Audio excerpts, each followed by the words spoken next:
Wala na kayo mga kamay dyan.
Good afternoon.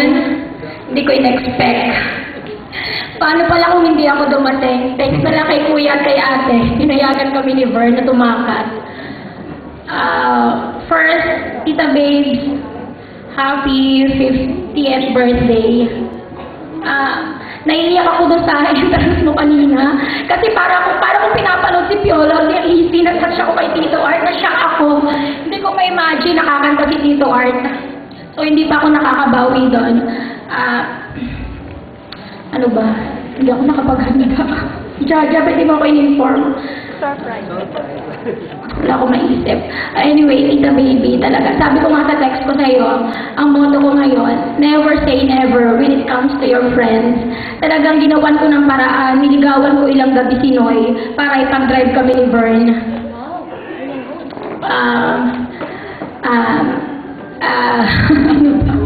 1999 nang dumating ako kina Kuya Jay. Batang-bata ako noon, pero dahil sa'yo, kumbaga na-guide mo ako, hindi lang kita, parang kitang kapatid, best friend, kumbaga, ilan lang yung mga kaibigan ko, kasi hindi naman ako ganun ka-approachable. Siguro kaya tayong dalawa nag-click, kasi pareho tayong ganun, pero katagal.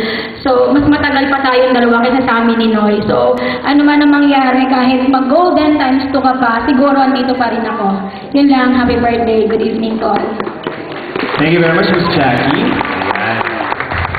Actually, good evening po sa lahat. Ay, Dave, happy birthday. Magkaibigan po kami from Pasig. Yung husband ko po kasama nila sa Joggers. Kami po yung magkakasama. Medyo matagal na rin, ilang years. Ngayon po nalipat ako ng Paranaque. So, magkaibigan pa rin po. Sana kahit nasa malayo na kami, walang pagbabago. Walang malayo sa tunay na magkaibigan. So, ang wish ko lang, good health, sa business, mag-unlad, at sa hirap at ginhawa, magkasama pa rin kami. Thank you, babe, sa support nyo sa aming Binifer, kahit nasa malayo na kami. Happy birthday! iyak na yan, Miss Sarah. Okay, thank you, Miss Sarah. Okay, our next beauty contestant is Tita Espi around? Tita Espi?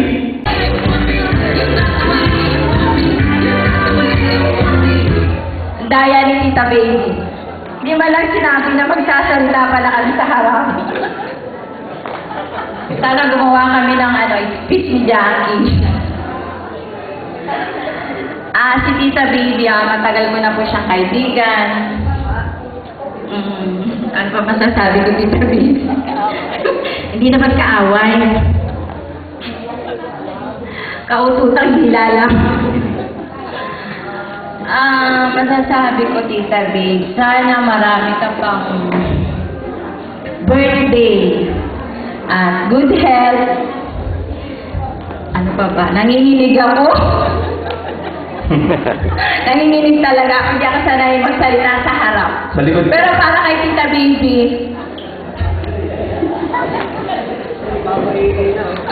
baka mapahingi ka. Oo nga, Tita Baby, kanina pa ako naiihi.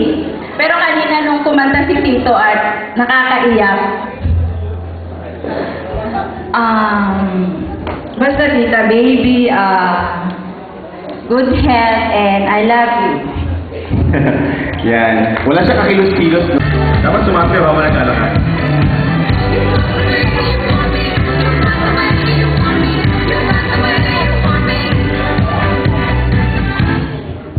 Sana naman sinabi mo, nakapag-prepare ako. Naiiyak ako. Ayoko ng ganito. Kanina nga na dumaan sa Ate Baby, naiiyak ako. Oo, maiiyak dito. Ate Baby, actually ito po ay ninang ko din. Happy birthday. You know that I love you. Ikaw isa sa mga paborito kong kasi aside from sales. Magtatama mo yan. Pero mahal ko din kasi at si Kuya Jay, syempre, my gosh. Mortal sin yan pag nakalimutan ko. Anyway, I'm very happy at magsa-celebrate ka na yung 50th birthday together with your kids and Tito Art. I know that you're a happy person inside and out. Sana please continue ang blessings at continue doing with your good deeds. Alam mo namang, basta alam mo na yun, love na love kita. Happy birthday and I love you. Thank you. Kung sino nga po pala makapagpaiyak ka Tita Baby, may gift. Ano po ba sasabihin ko? Para kay Tita Baby and behalf of my titas and tito in Barcelona, actually lahat sila alam tong celebration na to and they even send their messages. Maggulat ka na lang mamaya, they have their messages for you. So, isa lang yung mawi-wish namin para sa'yo. You're 50, but you look even 20 years younger. Parang magka-age lang ata tayo, Tita Baby, pagdating sa looks, no? So, wala naman sigurong kukontra sa akin doon. We all wish you good health. Unang-una sa lahat. Always stay happy and that makes you beautiful always. Alam ko na wala kang regret with your family. You're very lucky with your kids and of course kay Kuya Art, napaka-lucky mo and just stay happy. Always be blessed and I'm sure God will do that for you always. Happy birthday and we love you. Thank you, Miss Michelle. That was really heartwarming. Okay, next naman. Another message and one of her friends, si Tita SP. Tesoro. Teacher.